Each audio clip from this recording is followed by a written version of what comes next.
There's a really important question that needs to be answered within a contracting world, and that is outside IR35 really better than inside of IR35? Now, the question I want to ask you today is, do you know what the real differences are between inside and outside? Now, in today's video, we're going to explore the IR35 essentials from basics to financial impact, showing how these different insights can keep you compliant and boost your contracting career in general. And of course, if you like videos like this, don't forget to like and subscribe and hit the notification bell. For those of you who don't know who I am, my name is Michael Tabirade, an independent management consultant and founder of the Consultancy Mastery Group. Now, here are some of the basics to think about. Now, I've said this so many times, I'm going to say it again. I don't even need this here to really sort of help me. But essentially, inside of IR35 is basically doing a contract where HMRC tax you as if you were a working employee, a permanent member of staff. And so there are going to be PAYE contributions, pay as you earn contributions.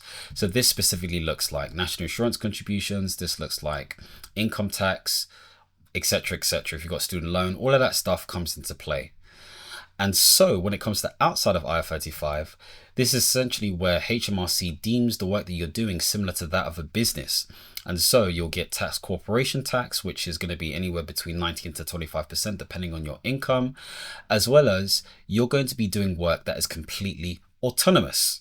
So there's more independence. And if you've seen any of my videos, you'll understand that I talk about the fact that an outside IR35 contractor is somebody who is essentially an independent management consultant. So bear with this in mind. Now, what are some of the tax implications? So what I've got here is a table that basically highlights the different tax implications. And so really, I'm going to go through this very quickly, especially for those who are listening. So if you're inside of IR35, this is on the left side of the page. There is a gross day rate, okay? And then there is an umbrella company fee. So this company fee that you pay towards your umbrella is essentially the fee that allows them to again, do the admin processing of your money. So let's say you get paid £500 a day. The admin fee may be £20 a week. You take that off, you're left with £480, which is the gross amount that is being taxed on. Okay, so that's the stuff where they will do the taxes based on that. So then all of that stuff is then subject to employers' contributions. So employers' contributions include employers' national insurance contributions, which is going to be 15% from the 6th of April 2025. Then there's going to be, again, apprenticeship levy, which is 0.5% if applicable. There's going to be employer pension contributions if applicable. That's usually at 3%. Then there's also going to be taxable gross pay. So this is the remaining amount once all of that stuff has been taken into consideration. And this is going to be all of the PAYE deductibles, which include income tax, employee national insurance, employee pension contributions if applicable, student loan repayments if applicable.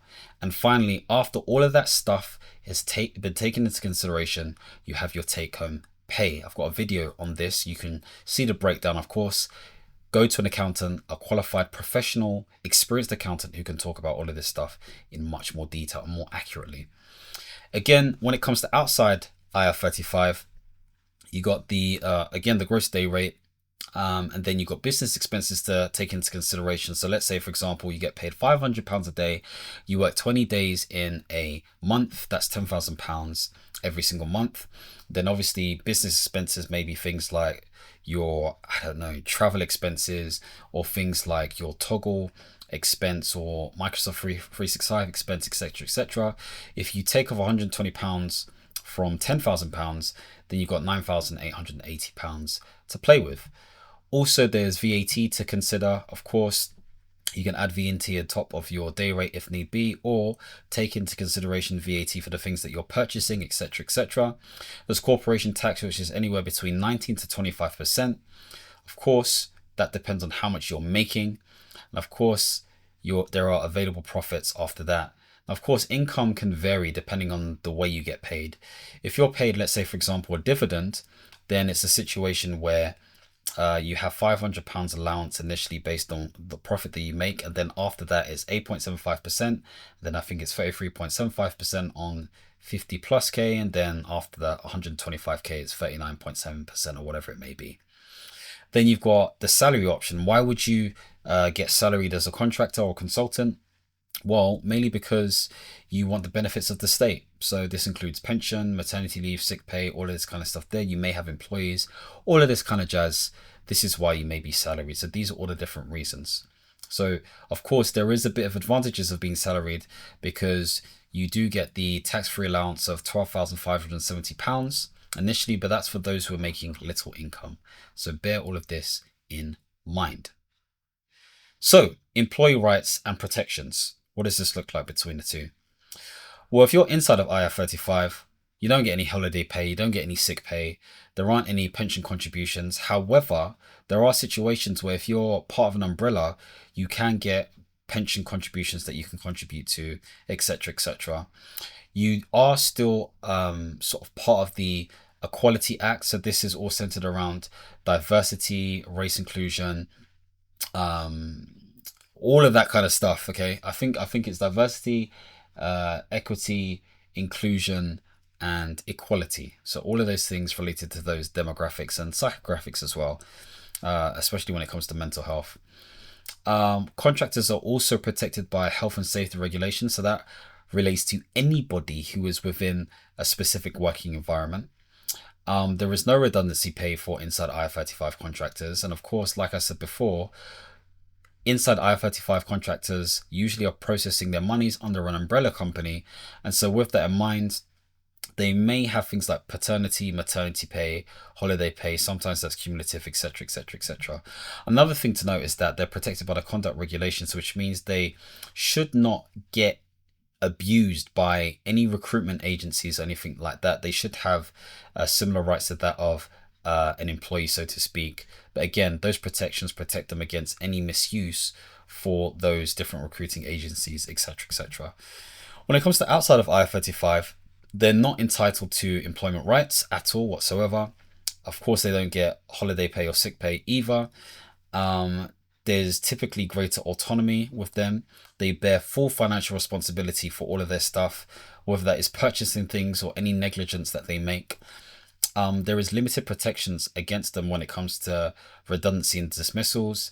Usually for both of them, there is a 0-day notice period or a negotiated one between 2 to 4 weeks, depending on the type of thing that they're on. And their contract terms that they've put together in their bid and through negotiations are basically what protect them, essentially. And outside of IR35, obviously need to make sure that they protect themselves in terms of insurance when it comes to things like professional indemnity, public liability, cybersecurity, IR35 status, etc., etc. So these are all things to bear in mind. So before I continue, what's your biggest concern about contracting under IR35? Please let me know below, comment below. Of course, if you're interested to work together as a business leader or somebody who wants to develop their portfolio career, approaching it like an independent consultant, then please feel free to complete the form below and let's see how we can work together. Of course, I'm looking for these 3 different types of people. So if you think you're within this space, then let me know. Now, what's the legislative changes and market impact when it comes to contracting in general? Well, there have been a number of changes to IR35, but the market has been impacted by things such as Brexit, COVID-19, the energy shortage, and the wars creating uncertainty. So changes in government especially have made some shifts and changes for sure. So therefore policies also have an indirect effect, such as the increase in employers' national insurance contributions, as well as many other stuff. And you can check out my video centered around that. This will have an effect on inside and outside of IR35 contractors. Bear this in mind. So how do you navigate this space? In terms of IR35 status, I've got this really helpful slide that I put together. If you're providing your own equipment and resources, if you're working autonomously, if you're project-based and the engagements like that, if you're bearing financial risk and you can take on multiple clients, you are outside. You're an independent management consultant. You are somebody who doesn't rely on any of this stuff, and therefore you'll be taxed, corporation tax, and none of that PAYE stuff unless you are salaried. If you're taking dividends, it'll be corporation tax. So you're going to have more efficient ways of keeping your money. So that is the differential. That is the difference when it comes to this stuff. So bear this in mind. Now, what are strategies for contractors to bear in mind for these two different types? So this is more specific to outside, but again, this is applicable to all. So add your CV to standard job sites. So you can think about things like CV library, public sector resourcing, JobServe, etc., etc.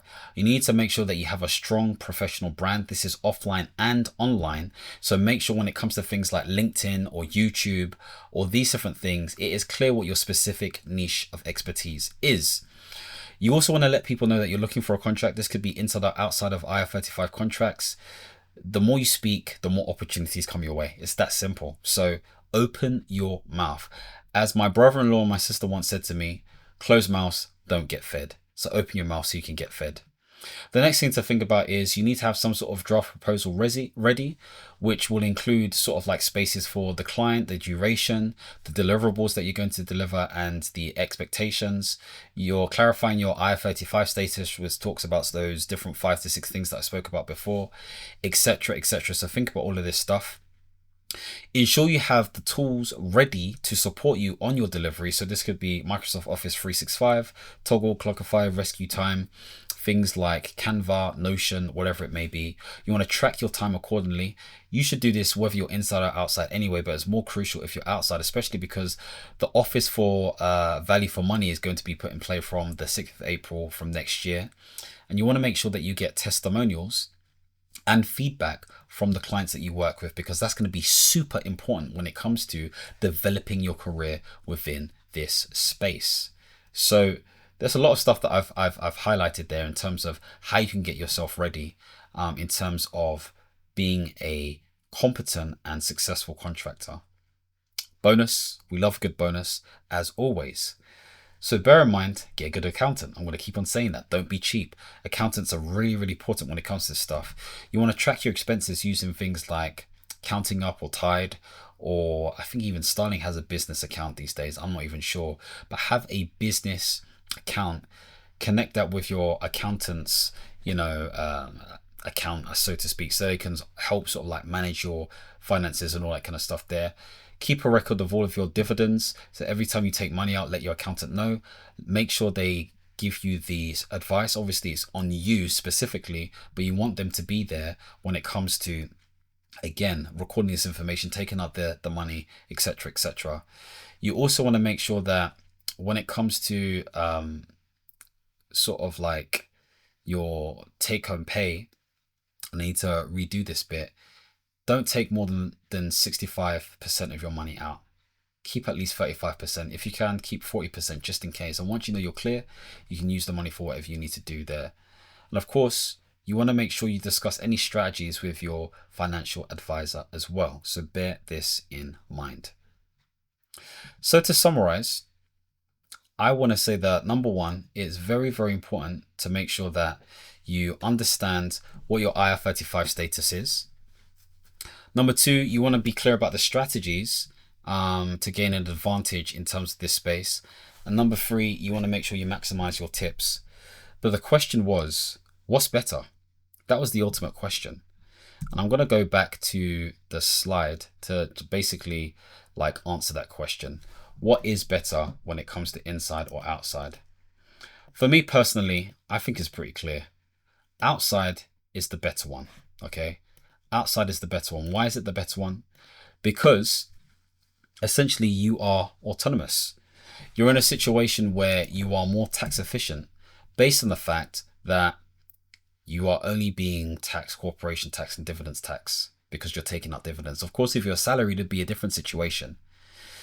And I've got a video which talks about the differences between the two, and it outlines the calculations in terms of what that may look like. So if we're thinking about what is better, in my opinion, it is outside of IR35. But if I'm thinking about the pros and cons, when it comes to inside of IR35, okay, more specifically, what I would say to you is that actually inside gives you more protections in terms of, again, consistency of work. When it comes to mortgages, you can definitely sort of like say the fact that you're working for a permanent employee, and essentially what this is the umbrella company is vouching for you as the employer. There is also a situation where, again, there are more inside of IR35 roles available, whereas with outside there are less. You have to be more autonomous, so you have to think about how you can be effective as this type of person. You just need to think to yourself, what works for me as a person? It's that essential, you know? And so bear all of this in mind. Anyway, I'm going to stop rambling because I feel like I'm mixing up my words. But if you are somebody who's interested in working with me and trying to understand how you can have a competitive edge in the market as a business leader today, developing their portfolio career, then make sure you complete the form below. And as always, my friends, I'd like to say to you that if you like videos like this centered around portfolio careers, leadership, consulting, all of this kind of stuff there, then make sure to subscribe and hit the notification bell. And as always, my friends, understand, reach, and expand. Peace.